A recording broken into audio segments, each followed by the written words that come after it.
Class 11 relation function exercise 2.2 का question number 9 या फिर दूसरे फॉर्म में बोल सकते हैं कि लास्ट क्वेश्चन है कि let R be the relation of Z.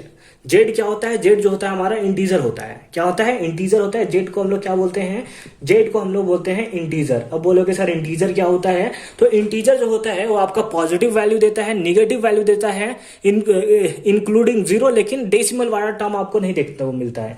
जैसे -3 हो गया, -2 हो गया, -1 हो गया, 0 हो गया, 1 हो गया, 2 हो गया, 3 हो गया, डॉट डॉट डॉट, इधर भी डॉट डॉट डॉट। लेकिन अगर हम आपसे पूछे 1.2 तो ये आपका जो होगा इंटीजर नहीं होगा, डेसिमल वाला नंबर नहीं होता, डायरेक्ट आपका जो नंबर होता है, जो एक्यूरेट नंबर होता है उस टाइप का नंबर। जैसे 1 2 3, अगर यहाँ 1 2 3 हो तो नेचुरल नंबर, 0 को इंक्लूड कर दो तो होल नंबर, और होल नंबर भी और माइनस वाला नंबर भी, टोटल हमारा जो होता है वो इंटीजर होता है। ठीक है, समझ में आ गया? समझ में आ गया, चलिए बहुत अच्छी बात है। अब हमें क्या दिया है? r इक्वल्स टू, हमें एक रिलेशन दिया हुआ है कि a कॉमा b है। a कॉमा b है तो हमें पता होना चाहिए ना कि a कॉमा b क्या है। तो a और b दोनों दिया है, belongs to z, that is integer है। दोनों कहीं ना कहीं इसी में से कोई वैल्यू आपको देखने को मिलेगा।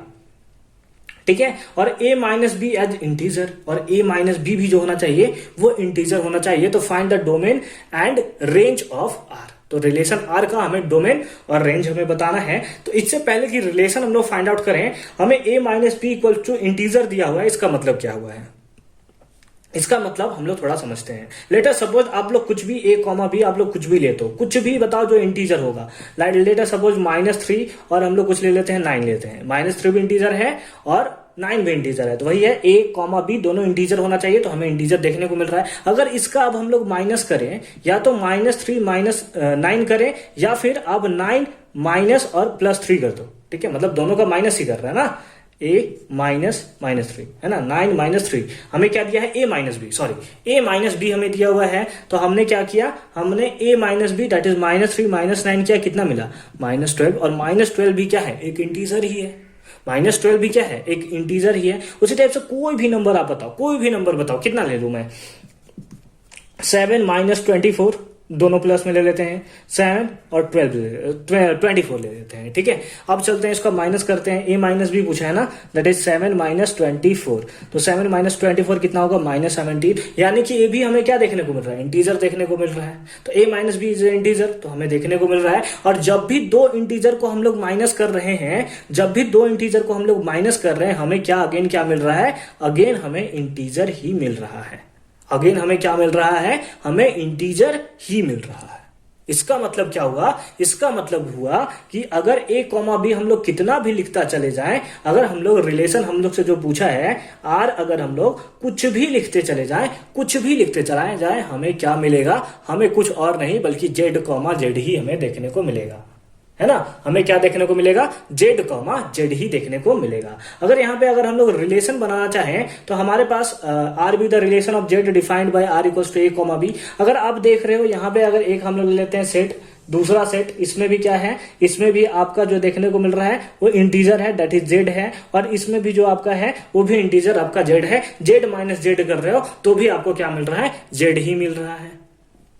तो हम लोग यहां लिखेंगे सिंस द डिफरेंस बिटवीन, हम लोग लिखेंगे द डिफरेंस, सिंस नहीं लिखेंगे, लिखेंगे the difference between, the difference between, the difference between two integer, two integer, है ना। The difference between two integer is always a integer.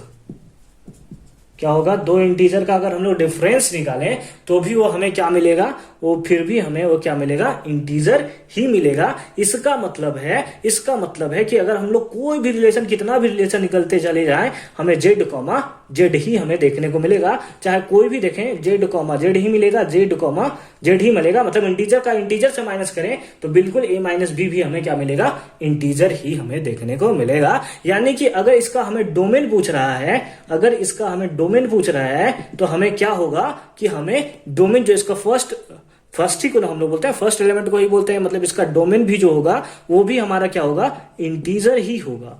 क्या होगा? इंटीजर जेड ही होगा। और रेंज भी हम लोग देखें, सेकंड एलिमेंट भी देखें तो भी हमें इंटीजर देखने को मिल रहा है। यानी कि ए भी जो होगा वो set of integer that is Z होगा। तो दोनों ही केस में या तो डोमेन हो या फिर रेंज हो, हमारा जो वैल्यू आएगा वो इंटीजर दैट इज जेड ही हमें देखने को मिलेगा। तो आई होप कि मैं आपको अच्छे से समझा पाया हूंगा कि कैसे इस टाइप के क्वेश्चंस का हम लोग सॉल्यूशन करते हैं। अगर आपको कहीं भी कंफ्यूजन है तो आप प्लीज हमें कमेंट सेक्शन में बताएंगे कि आपको कहां पे कंफ्यूजन है और क्या कंफ्यूजन आ रही है। इसी टाइप के और इंफॉर्मेटिव वीडियो और टाइम टू टाइम आने वाले वीडियो को हमारे साथ आप एडअप हो सकते हो। आप हमारे वीडियो को सब्सक्राइब करो या ना करो उससे अभी फर्क नहीं पड़ता, बस आपको नॉलेज जो होना चाहिए वो आपका गेन होना चाहिए। यही इस चैनल का मोटिव है और आगे भी बना रहेगा। तो मिलता है नेक्स्ट वीडियो में एक अनदर नया कॉन्सेप्ट के साथ।